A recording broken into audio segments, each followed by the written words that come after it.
70 centímetros. Ni la profundidad de la nieve, ni la altura de un muro.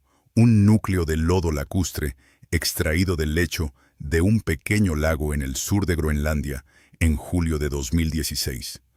En su interior yacían 2000 años de registro continuo, depositado estación tras estación junto a las ruinas de una granja nórdica en el asentamiento oriental. Nadie había tomado muestras de ese terreno antes. Todas las reconstrucciones climáticas aplicadas a los vikingos de Groenlandia provenían de núcleos de hielo extraídos a más de 1000 kilómetros al norte y a más de 2000 metros de altitud. Esta fue la primera medición tomada donde realmente se encontraban las granjas. Lo que registró el núcleo no coincidía con lo que medio siglo de investigación había predicho. Durante aproximadamente 5 siglos, existió una sociedad agrícola europea en el extremo más alejado del Ártico. Luego, desapareció. Nadie jamás escribió el final. El hombre que fundó la colonia había sido exiliado 2 veces. Erik Thorvaldsson, llamado Erik el Rojo, llegó a Islandia de niño porque su padre había sido expulsado de Noruega por matar a un hombre. Creció siguiendo el mismo patrón. Una disputa por madera prestada terminó con la muerte de 2 hijos de sus vecinos, y la Asamblea Islandesa lo condenó a 3 años de destierro. La dirección de ese exilio estuvo determinada por la geografía. Noruega estaba cerrada a su familia. Al sur se extendía el océano abierto. Al oeste solo existía un rumor. Las sagas cuentan que un marinero llamado Gunnbjörn Ulfsson había sido desviado de su ruta generaciones antes y vislumbró tierra en el horizonte sin llegar a desembarcar. Erik navegó hacia ella en 982. Lo primero que encontró fue la costa oriental, una pared ininterrumpida de hielo y roca negra que se extendía cientos de kilómetros y no ofrecía nada. Navegó hacia el sur, rodeó el extremo sur que más tarde los marineros llamarían Cabo Despedida, y se dirigió hacia la costa occidental. Allí, el hielo dio paso a profundos fiordos, valles protegidos, praderas, focas en el agua y aves marinas en los acantilados. No era Islandia, no era Noruega, pero era suficiente para un hombre sin ningún lugar a donde ir. Cumplió su condena completa explorando el territorio y regresó a Islandia con una propuesta que requería que varios cientos de personas lo abandonaran todo y siguieran a un asesino convicto a un país que ninguno de ellos conocía. Las sagas afirman que lo llamó Groenlandia deliberadamente porque el nombre atraería colonos. Dichas sagas se escribieron más de 2 siglos después de los hechos, y los detalles podrían ser más literarios que históricos. Lo que no está en duda es el resultado. Alrededor del año 985, una flota partió de Islandia con ganado, herramientas y familias.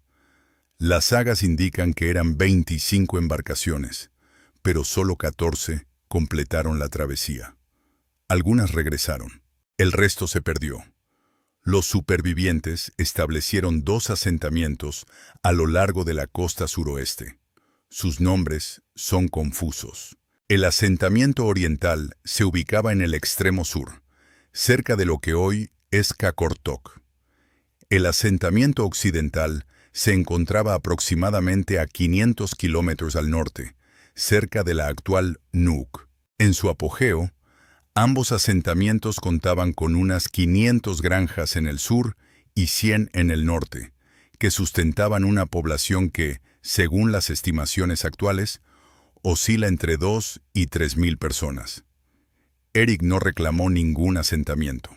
Se apropió de la mejor propiedad del territorio, una finca llamada Brattahlid, situada al final de un fiordo con los mejores pastos jamás encontrados, y construyó allí una casa que, según las mediciones de arqueólogos daneses de la década de 1930, medía aproximadamente 24 metros de largo. La tierra que les ofrecía era estrecha y nunca se ensanchó. Casi no había árboles, lo que significaba que no tenían madera para construir casas ni barcos. No había mineral de hierro explotable, lo que significaba que no podían fabricar herramientas ni armas. El grano no maduraba de forma fiable, lo que significaba que no tenían pan sin importarlo. La madera flotante que llegaba a las playas era tan valiosa que los líderes de la comunidad la racionaban y prohibían quemarla. Como combustible, cortaban turba, que Groenlandia tenía en abundancia. Para construir, usaban piedra seca y césped aislado con pieles. En una sola generación, habían creado una sociedad agrícola ártica, funcional, a partir de un lugar que prácticamente no les proporcionaba los materiales necesarios para la agricultura. Ese es el logro. Y también la vulnerabilidad. Todo lo que no podían producir, tenían que comprarlo. Y comprar requería algo que el resto de Europa deseaba con tanta intensidad como para navegar 4.000 kilómetros para conseguirlo. Durante la mayor parte del siglo XX, la explicación era inamovible. Aparecía en libros de texto, en documentales y en los primeros capítulos de estudios académicos. Era, sin duda, un hecho consumado. Se decía que los nórdicos eran europeos rígidos que habían llevado sus tradiciones agrícolas al Ártico y se negaban a abandonarlas. Criaban ganado vacuno en un lugar donde no tenía sentido. Criaban ovejas incluso después de que la hierba empezara a escasear. Observaban a los Inuit cazar con éxito en los mismos fiordos y no aprendían nada de ellos porque los Inuit eran paganos y los nórdicos se consideraban superiores. Murieron de hambre con su dignidad europea intacta. Este argumento tiene un respaldo serio. Thomas McGovern, arqueólogo que ahora trabaja en el Hunter College de Nueva York, escribió en la década de 1980 sobre un conservadurismo nórdico fatal ante la fluctuación de los recursos. 2 décadas después, Jared Diamond llevó el caso a un público masivo en su libro Colapso, donde Groenlandia se convirtió en la parábola central de una sociedad que eligió su propia destrucción. Es importante entender que esta no fue una conclusión simplista. Se basó en la evidencia existente. El registro de huesos de animales de las granjas nórdicas muestra que el ganado se criaba en latitudes donde es prácticamente indefendible. Nunca se ha recuperado un kayak de un contexto nórdico en Groenlandia. No aparece ningún arpón de palanca, el arma más efectiva para mamíferos marinos en el Ártico, en su cultura material. Las fuentes escritas que sobreviven tienen una perspectiva europea y desestiman sistemáticamente a las personas a las que llamaban Skrellings. Y el resultado no fue ambiguo. La colonia nórdica terminó. Los Inuit no. Cuando una población desaparece de un territorio y otra continúa en él, la inferencia de que la primera no aprendió lo que la segunda sabía no es descabellada. Es la interpretación obvia. También era una historia con una moraleja, y la moraleja era clara. Una civilización destruida por su propia arrogancia. Una advertencia sobre el precio de negarse a aprender de personas que consideras inferiores. Esa es una estructura satisfactoria para una historia. Y una estructura satisfactoria suele ser el primer indicio de que una historia está haciendo algo más allá de la descripción. La dificultad para refutarla era práctica. No había documentos sin leer. El registro escrito de la Groenlandia nórdica se reduce a un puñado de cartas, un puñado de anotaciones anales, un archivo de correspondencia papal y 2 sagas compuestas siglos después de los acontecimientos que describen. Ese archivo se agotó a mediados del siglo XX. Ningún archivo iba a producir un segundo borrador. Cualquier revisión del veredicto sobre los nórdicos de Groenlandia no se iba a encontrar en una biblioteca. Iba a tener que salir de la tierra, de los cuerpos o de los sedimentos. Y los instrumentos capaces de leer esas cosas aún no se habían construido. Esos instrumentos llegaron lentamente y llegaron de fuera de la arqueología. El primero de ellos se aplicó en un laboratorio en Aarhus y no requirió nuevas excavaciones. Solo se necesitaban los huesos que ya habían sido desenterrados de cementerios nórdicos y conservados durante casi un siglo.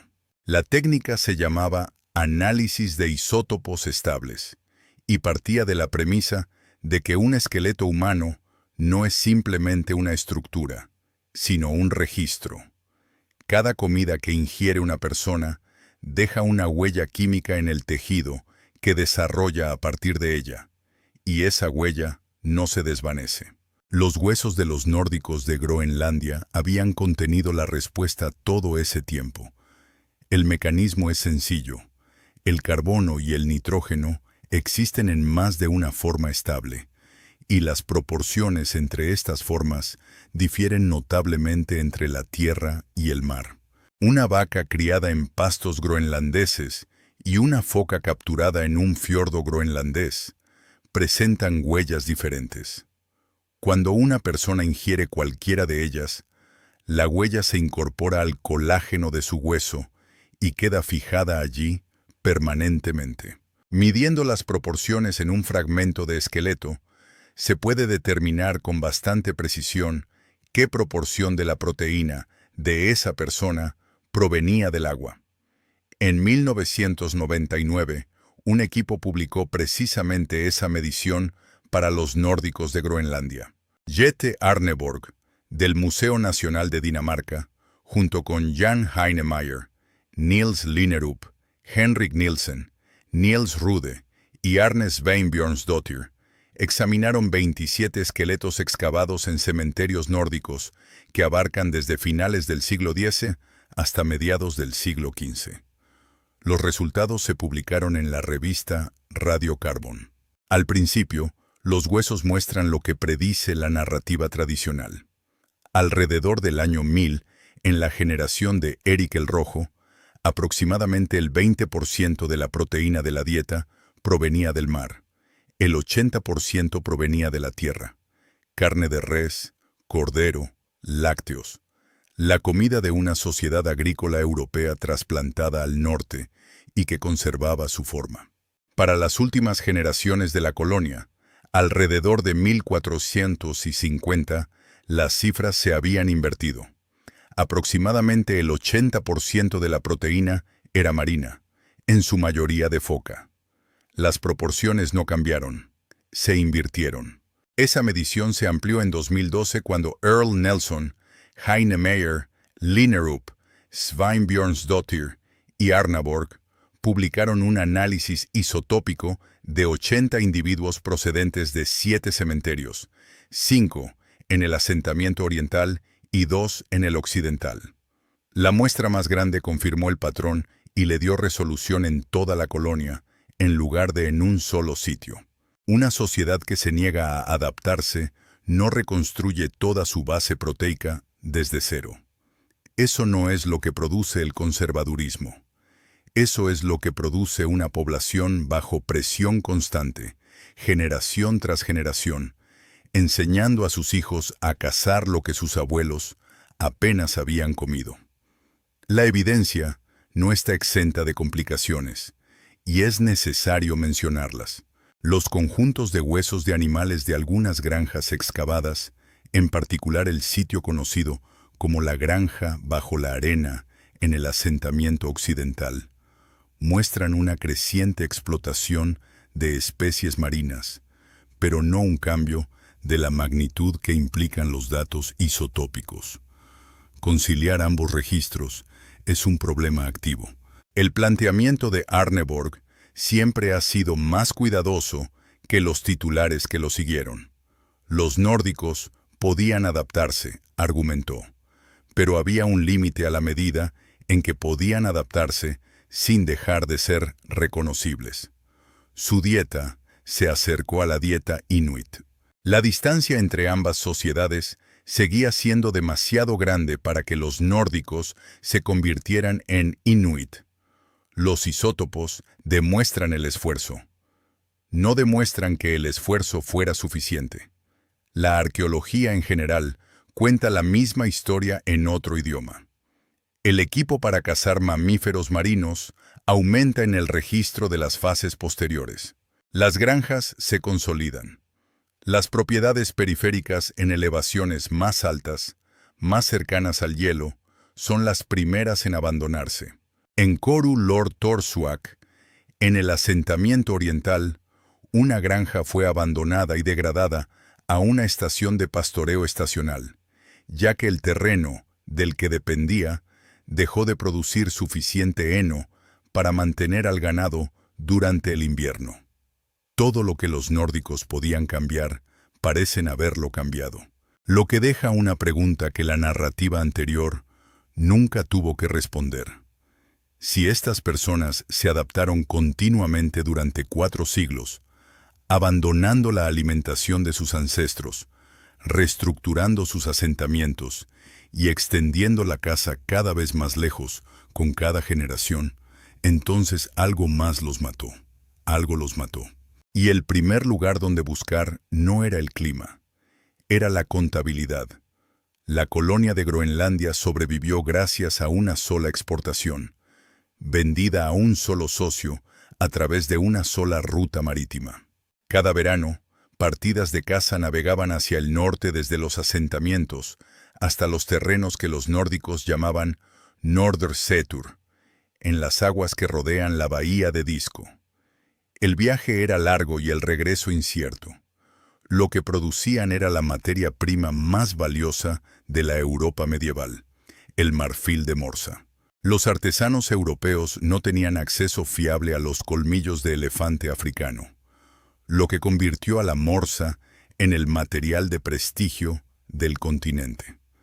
Se tallaba para hacer crucifijos, báculos episcopales, cubiertas de libros ornamentadas, piezas de ajedrez recuperadas en la isla de Lewis. La piel de morsa, extraordinariamente resistente e impermeable, se cortaba en cuerdas lo suficientemente fuertes como para aparejar los barcos más grandes de la época.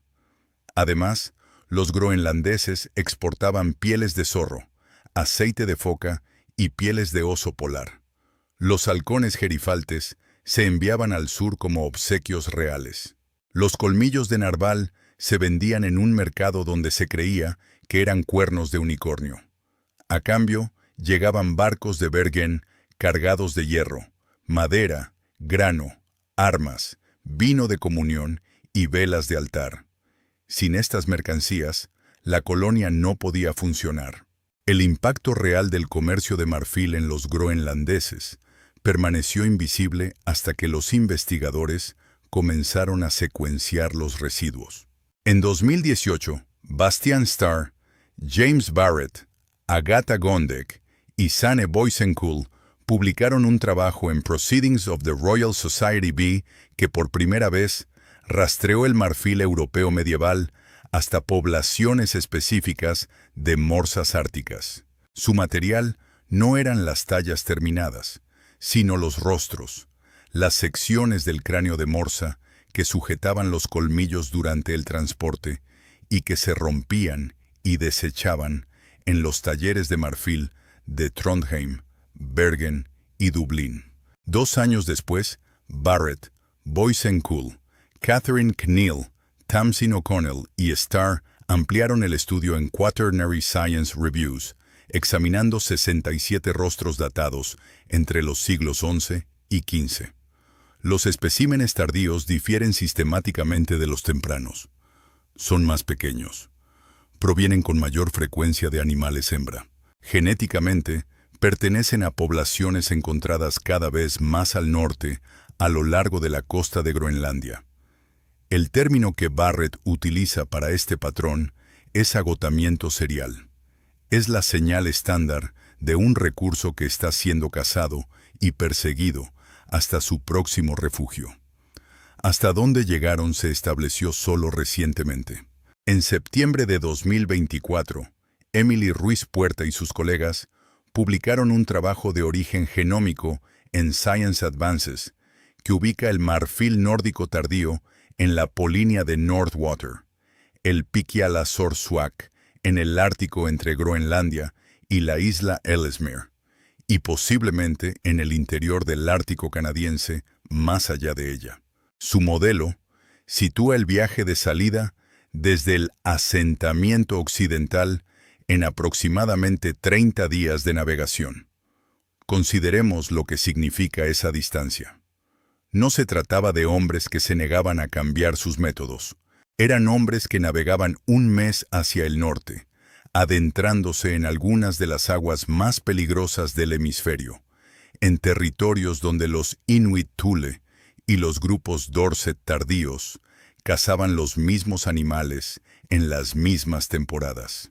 El estudio de 2024 sostiene que los encuentros rutinarios entre ellos eran casi inevitables y que cierto grado de intercambio formalizado se volvió cada vez más probable. Viajaban más lejos y trabajaban más duro por menos, porque el mercado se cerraba tras ellos. El comercio mediterráneo expandido restableció el acceso europeo al marfil de elefante africano a lo largo del siglo XIII, y las modas evolucionaron con él. Los precios de la morsa de Groenlandia se erosionaron a lo largo de décadas en lugar de colapsar en una sola temporada, lo que no dio a la colonia un momento claro para reaccionar. Hay poca evidencia de que el marfil de morsa llegara a Europa continental después de 1400. Barrett describe el resultado como una maldición de los recursos, una que socavó la resiliencia de las colonias. La única palanca que había comprado hierro, madera y grano durante 4 siglos dejó de funcionar. La explicación climática tenía un problema que tardó décadas en hacerse evidente. No era que los datos fueran erróneos, sino de dónde provenían. Durante la mayor parte del periodo moderno de investigación, la historia de la temperatura aplicada a la Groenlandia nórdica se reconstruyó a partir de núcleos de hielo extraídos de la capa de hielo de Groenlandia. Estos núcleos constituyen registros extraordinarios.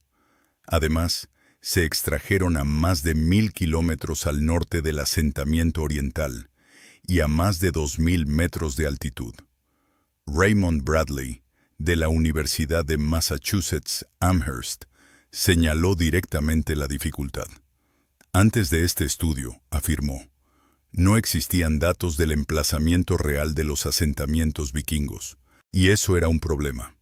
Así que fueron a recogerlos. Entre 2016 y 2018, Bradley, Isla Castañeda, Boyang Sao, Tobias Schneider y sus colegas extrajeron núcleos de sedimentos de un cuerpo de agua conocido como Lago 578, adyacente a una antigua granja nórdica y cerca de uno de los mayores grupos de granjas del asentamiento oriental.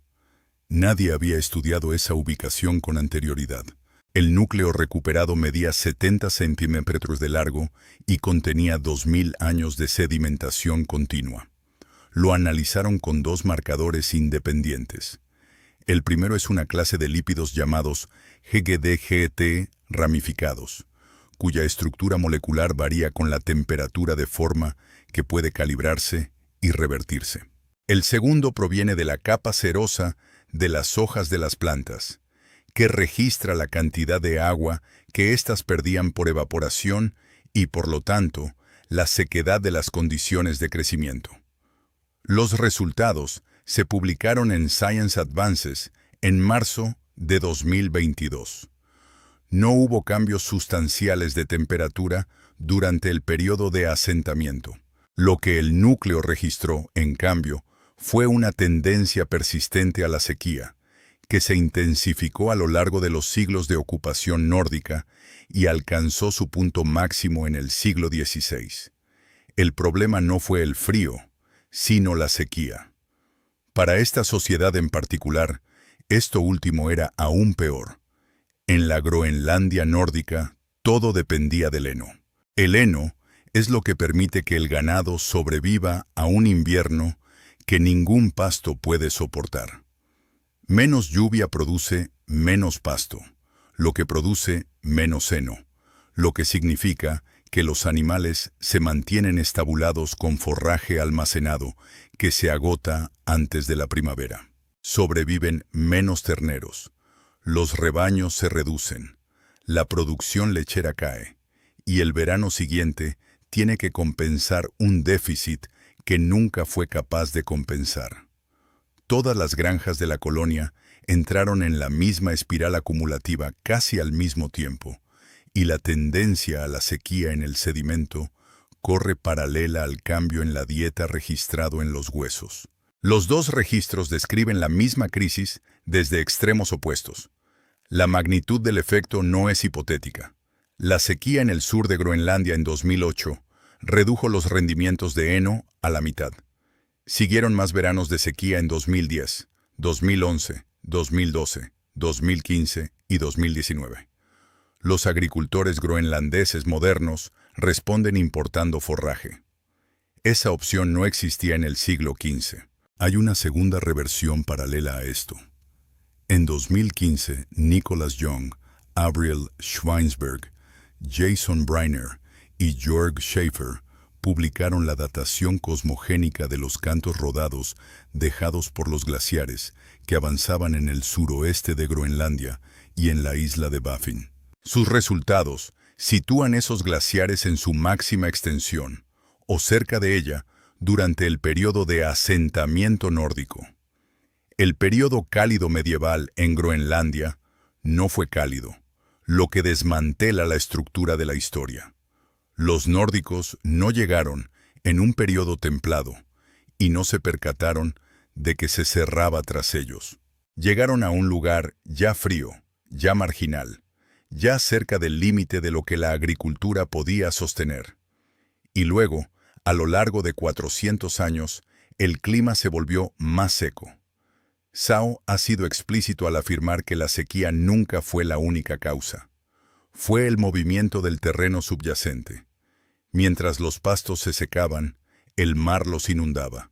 El mecanismo es tan contraintuitivo que no se modeló hasta 2023.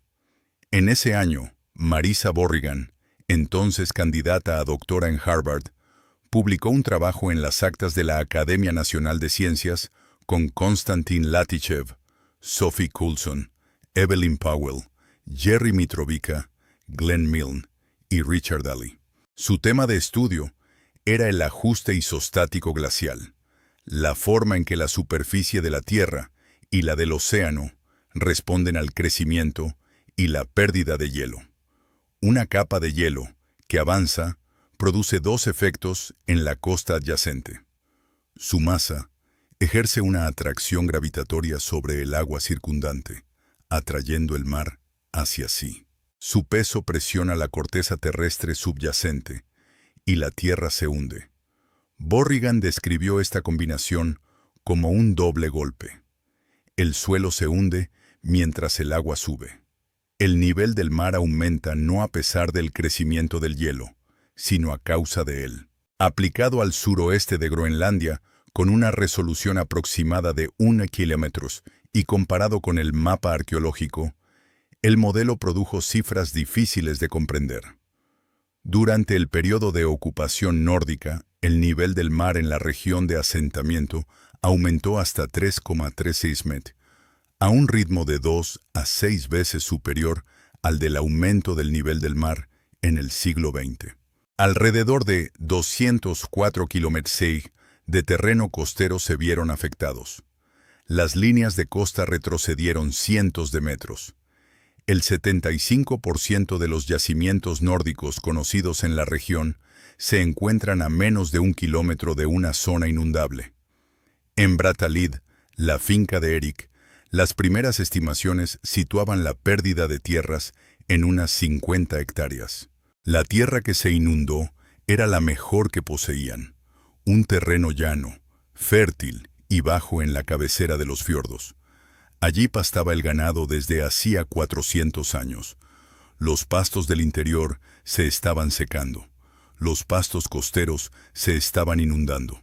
No había a dónde podían trasladarse los agricultores.